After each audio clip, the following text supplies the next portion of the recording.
working on. They weren't in government. They weren't on .gov or .mil. So that's why it's relevant that these intelligence agencies are saying this. As to the timing issue, what we don't know is, maybe it wasn't taken seriously. It was certainly raised. Oh, now I see. It wasn't taken seriously. Oh, are there any more excuses left? Every time there's a problem, you got to ask yourself, who was in charge? Whose job was it to make sure the problem got stopped? Not to mention prevented, right? He's not going to his briefings every day. You know something? He's the executive. They are the briefers. Let's keep it straight here. Who's running the show?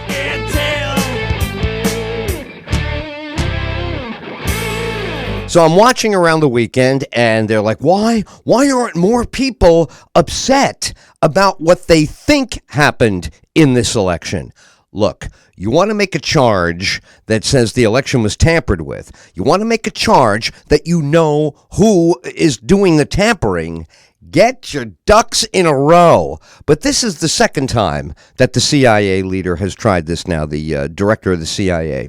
First thing was, if you touch the Iran deal, there's going to be problems. Well, the Iran deal, as you may have seen over the weekend, took a turn in the direction that candidate Trump said it should, which was, if they're going to buy planes, they need to be spending their money with an American company, not with a European company or buying them elsewhere.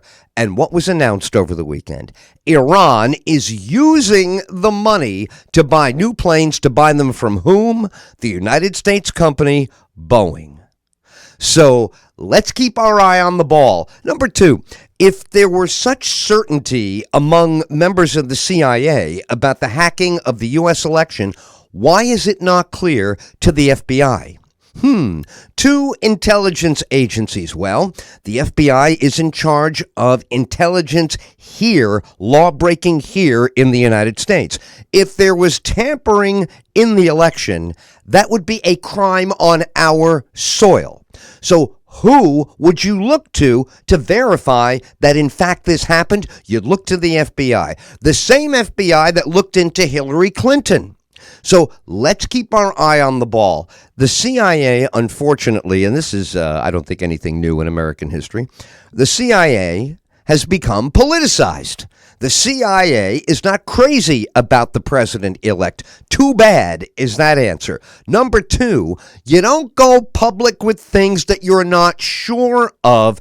That's item number one. That's what the media just did for a year and a half. And you can see how that worked out for them. Their credibility is the lowest ever. Their accuracy was horrible. It was good for nothing, the accuracy of what the media told us during the election cycle. So I guess what happens is when you get politically and emotionally involved, I guess you start to make mistakes. I guess you start to use opinion ahead of fact and evidence. You got to hand it to the FBI. They took a lot of heat for what they did. They backed in. They backed out. They acted on what they knew.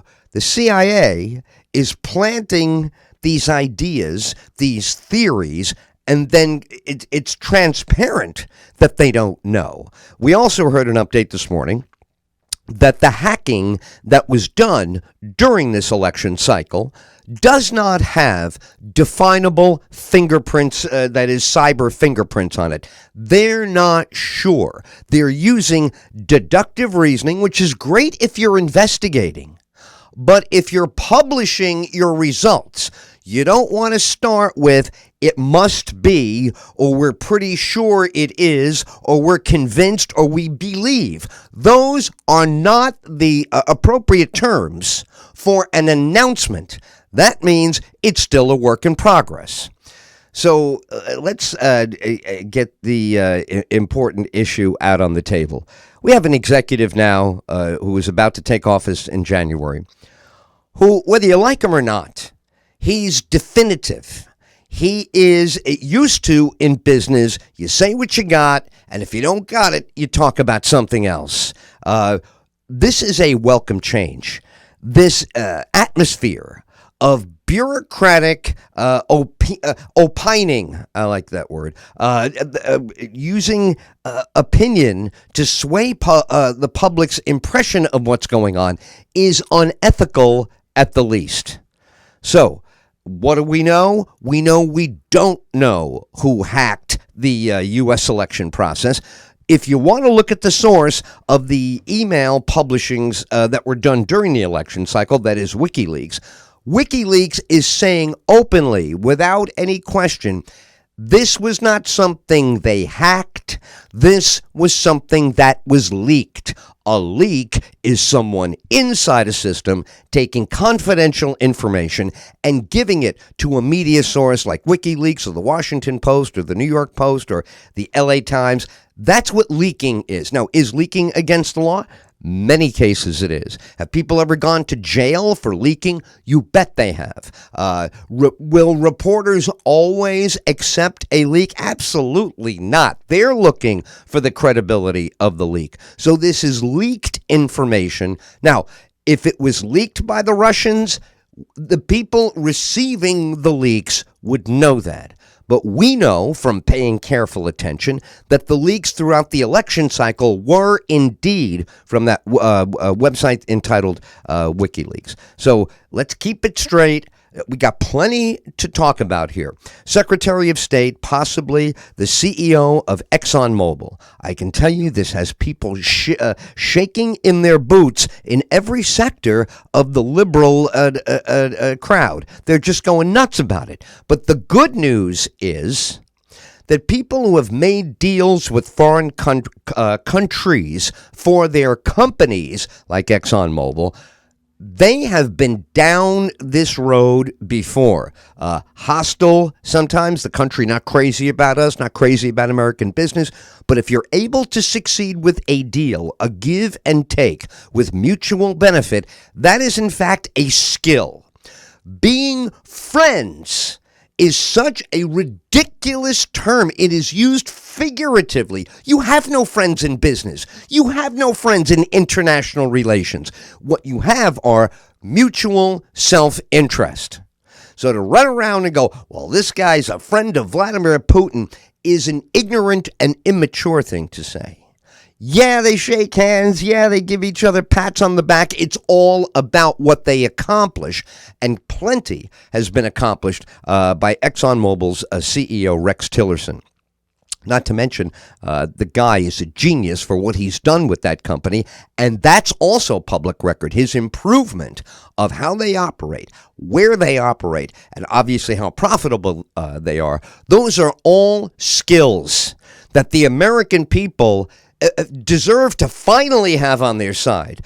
You know, I understand people say, well, in order to run the government, you got to know how the government works. You got to have experienced people been around the block with the government. We're full of those. We're overdosing on those. We're swimming in those people. What we don't have, and this was part of the campaign, is we don't have any examples from the bureaucracy of success in what the declared agenda is. Try to think, because it was asked all during the election, try to think of how many items would be on this list. Here's what was accomplished during the last 8 years. Yeah, they jammed through a healthcare law, the Affordable Health Care Act. That got jammed through, right? There were no Republican participants in that. And that might be the reason that right now both houses of Congress are dominated by Republicans and there's a Republican headed to the White House. That might be exactly why it happened, because no one likes having something jammed through the legislative process that's going to affect everybody. If you're going to put out a policy that is critical like healthcare, and it's going to affect everybody in the country in all 50 states and all different ages and family configurations, if that's what you're doing, you have a duty to include both operative parties in on that deal, to give it validity, to give it legitimacy, to get a buy-in is what you like to call it. Get people to buy in and derive ownership from that. None of that happened. Now, once you get past killing bin Laden and passing the Affordable Care Act, the list gets shorter by the second. So all of this, Chicken Little, the sky is falling, Donald Trump, what's going to happen? And, if only we would have had another president like Barack Obama. You know, the time for that has passed. It is time now to give opportunity to the choice from that election, the Trump administration, to build, construct itself, and to do the kinds of things it's already begun doing.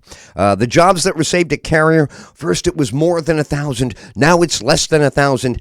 Let's stop arguing about the fine points here.